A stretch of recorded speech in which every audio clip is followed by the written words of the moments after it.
Hello friends, welcome my channel Subarna lifestyle. আজকে রান্না নিয়ে এলাম ইলিশ মাছ, টমেটো, আলুর সাথে পাতলা ঝোল। তাই প্রথমে হলুদ গুঁড়া, নুন দিয়ে মাছ মেখে নিলাম।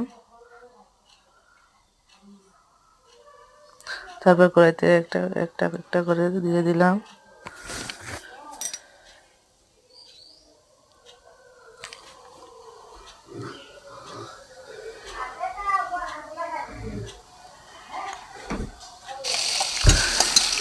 মাছ ভাজা হয়ে গেছে, নামিয়ে নিলাম। তারপর আরো কয়েকটু দিয়ে দিলাম। বুঝলাম আমি অনেক সিম্পলভাবে রান্না করি। আমার ভিডিও ভালো লাগলে লাইক কমেন্ট শেয়ার করবে। তারপর দিয়ে দিলাম তেলের উপর কালো জিরা। তারপর দিয়ে দিলাম আলু,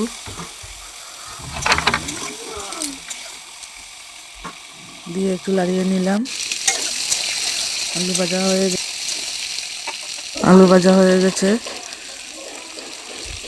দিয়ে দিলাম হলুদ গুঁড়া, জিরা গুঁড়া, লঙ্কা গুঁড়া দিয়ে একটু কষিয়ে নিলাম।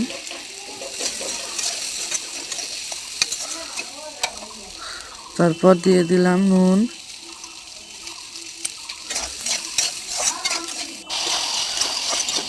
দিয়ে একটু লাড়িয়ে নিলাম। তারপর দিয়ে দিলাম জল, দিয়ে দিলাম টমেটো।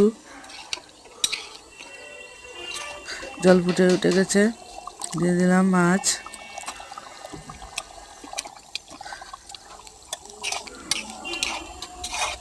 বন্ধুরা, আমার ভিডিও ভালো লাগলে লাইক কমেন্ট শেয়ার করবে প্লিজ।